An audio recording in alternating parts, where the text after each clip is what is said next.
Good afternoon friends, केमन आछो तोमरा सकले? आशा करछि खूब भालो आछो एबं सुस्थ आछो। सबाइके जानाई शुभ सप्तमीर शुभेच्छा। आशा करछि सकलेर पुजो भीषण भीषण भालो काटছে। আর পুজো তো মোটামুটি মহালয়া থেকেই শুরু হয়ে গেছে সকলের, আমাদেরও হয়েছে। তো সকলের পুজো কেমন কাটছে অবশ্যই কমেন্ট করে জানিও। আর যে যেখানে থাকো সেখানে বৃষ্টি হচ্ছে কিনা পুজোতে সেটাও কিন্তু অবশ্যই জানিও।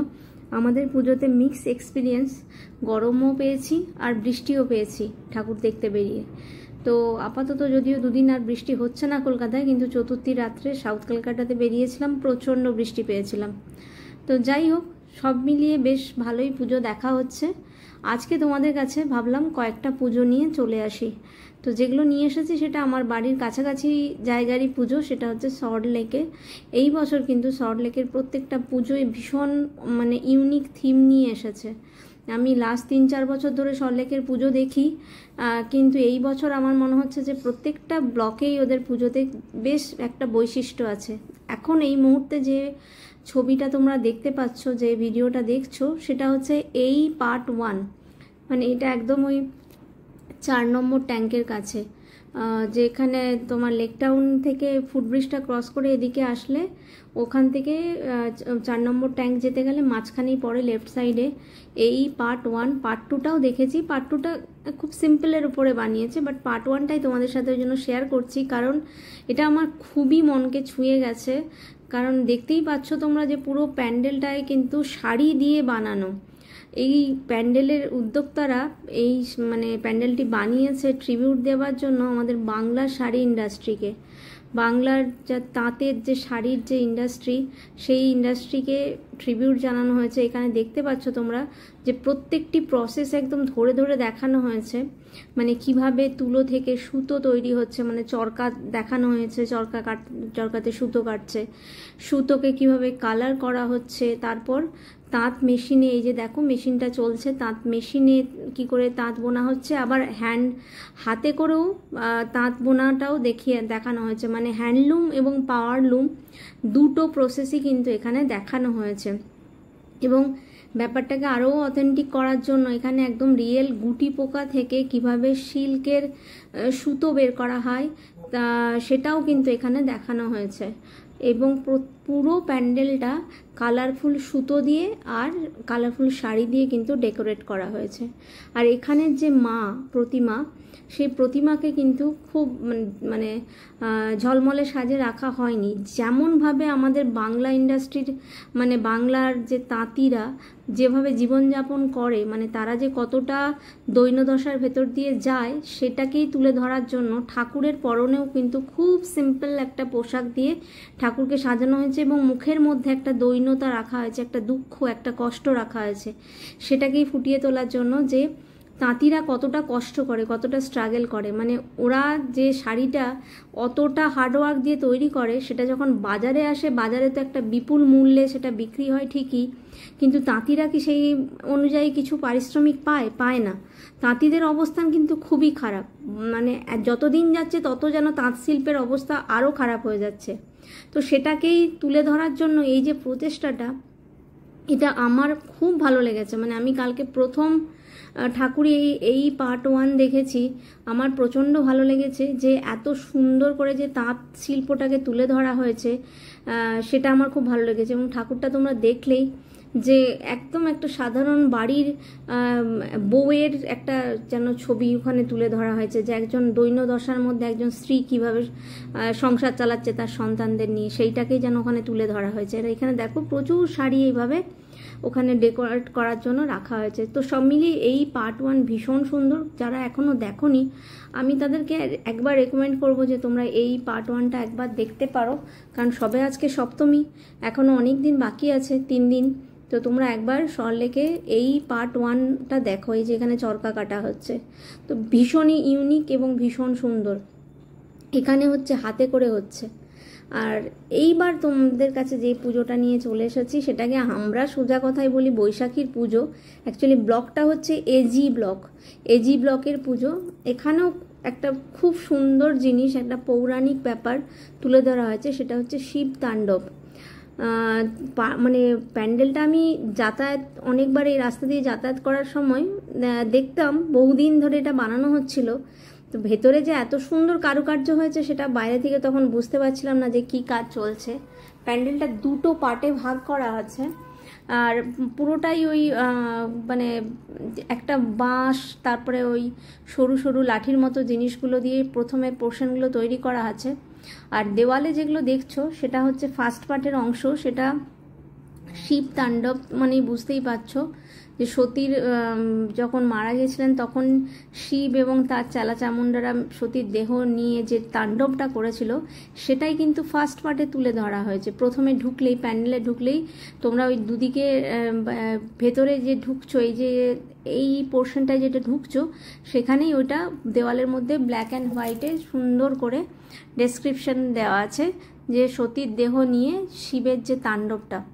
তারপর যে সতীর সমস্ত দেহর টুকরোগুলো বিভিন্ন পার্টে পড়েছে, সেই পরের পার্টে গিয়ে কিন্তু ওই দক্ষ রাজার যে অবস্থা সেটা বর্ণনা করা হয়েছে সুন্দর ইনস্ট্রুমেন্টের থ্রু দিয়ে এবং লাইটের থ্রু দিয়ে। তার সাথে একটা স্পেশাল জিনিস আমি যেটা দেখলাম সেটা হলো সতীর যে পা, মানে পাটা যেখানে পড়েছে ওরা সুন্দর করে যেন একটা সতীর পাই তুলে ধরেছে একটা জায়গার মধ্যে রেখে, আর ওই জায়গাটা না মুভ করছে।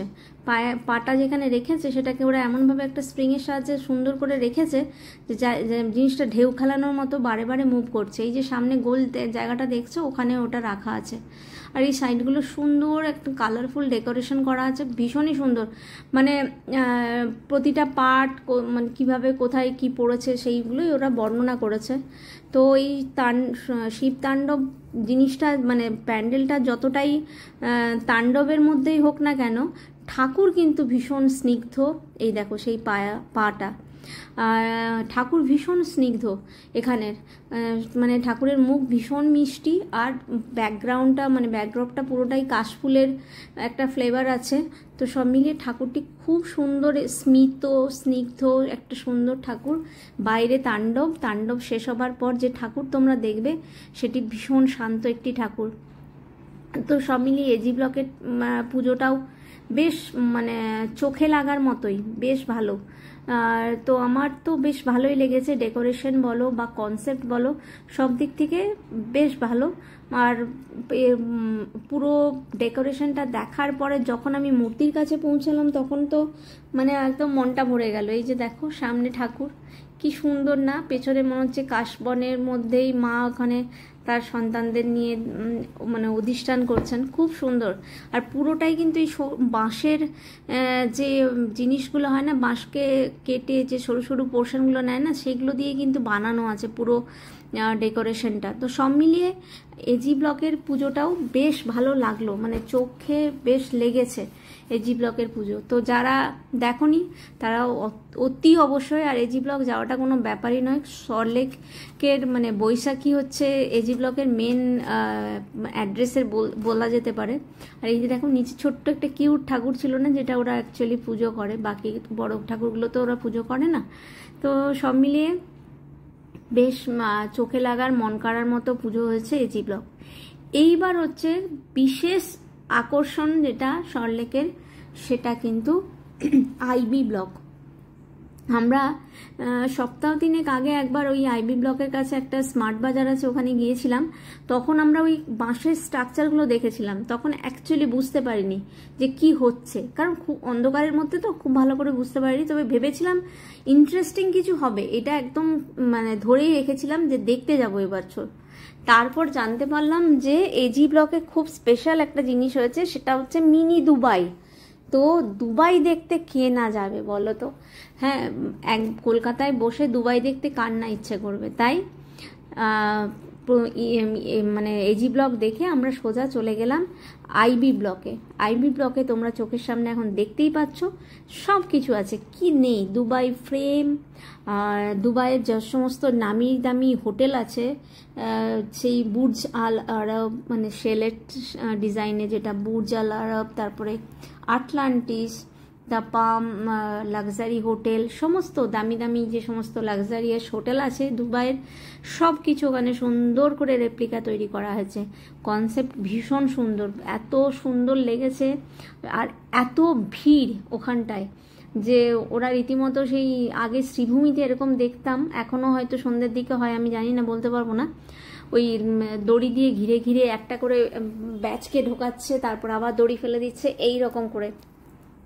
তো একদম ঢুকলেই দুবাই ফ্রেম, আর দুবাই ফ্রেম থেকে একদম সোজা তাকালেই বুর্জ খলিফা, আর সবটাই লাইটিংটা খুব সুন্দর করে রাখা হয়েছে।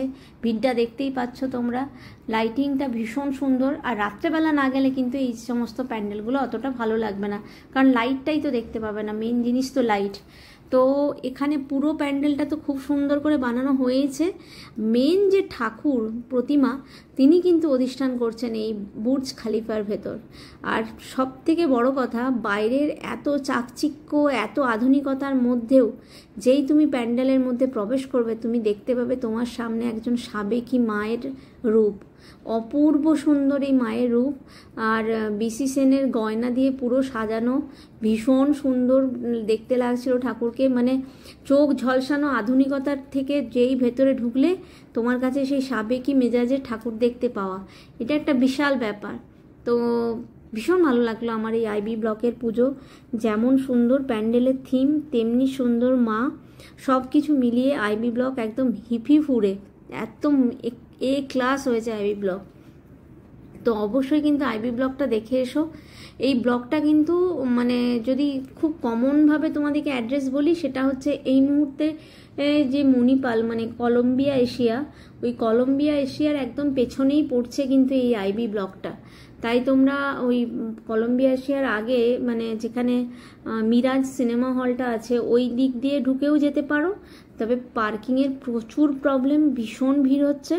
বা তোমরা দুটো মণিপাল মানে আমরি মণিপাল আর কলম্বিয়া এশিয়া মণিপাল, দুটো মণিপালের মাঝখানে যে আইল্যান্ডের রাস্তাটা আছে খালের দিকে, ওই দিকেও যেতে পারো। খুব একটা মানে কঠিন কিছু রাস্তা নয়, খুঁজে পাবে। এইবার মানে একদম লাস্ট ইয়েতে চলে এসেছি, সেটা হচ্ছে লাস্ট ইয়েটা হচ্ছে সল্টলেকের একে ব্লক।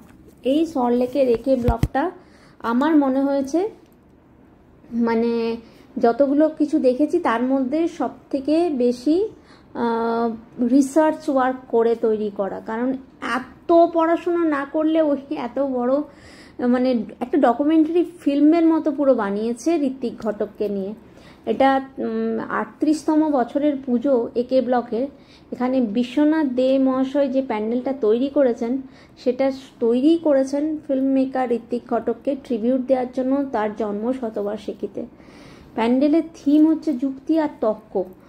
তো অলরেডি ঋত্বিক ঘটকের একটা সিনেমাও আছে। তো প্যান্ডেলে ঢুকলেই তোমার মনে হবে যে তুমি নন্দনে চলে এসেছো, যেখানে কিনা ঋত্বিক ঘটকের একটা ফিল্মের রেট্রোস্পেক্টিভ চলছে, মানে এইরকমই তোমার মনে হবে। একদম শুরু থেকে শেষ অবধি ঋত্বিক ঘটকের বিভিন্ন ফিল্মের পোস্টার, নায়িকাদের ছবি, সুপ্রিয়া দেবী, মাধবী চ্যাটার্জি, সবার বড় বড় করে পোস্টার, তারপর বিভিন্ন সিনেমার সমস্ত পোস্টার, অযান্ত্রিক, যুক্তিতক্ক আর গপ্প, তারপর মেঘে ডাকা তারা, যেটা বিশ্ববিখ্যাত একদম বলা যেতে পারে। তো প্রচুর ফিল্মের পোস্টার, তারপরে ফিল্ম চলছে, ভেতরে একটা জায়গায় ফিল্ম চলছে, বাড়ি থেকে পালিয়ে, দেখতেই পাচ্ছ তোমরা বিভিন্ন ধরনের সিনেমার, ঋত্বিক ঘটকের সিনেমার পোস্টার, এবং তার সিনেমার সাথে যারা অ্যাসোসিয়েটেড ছিলেন নায়ক নায়িকারা, তাদের বিভিন্ন ধরনের ওখানে ছবির পোস্টার লাগানো আছে।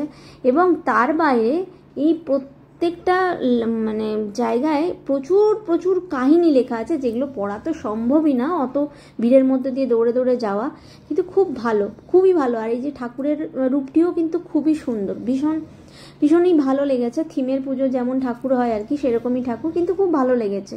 তো সব মিলিয়ে আমার সল্টলেকের পুজো ভীষণ ভালো লেগেছে, চারটেই দেখতে পেরেছি। তো যদি তোমাদের এখনো না দেখা হয়ে থাকে, তাহলে অবশ্যই একবার সল্টলেক তোমরা ঘুরে আসতে পারো। আর যদি আমার ভিডিওটা ভালো লাগে, তাহলে অবশ্যই লাইক করো, কমেন্ট করো, শেয়ার করো। Tata, by.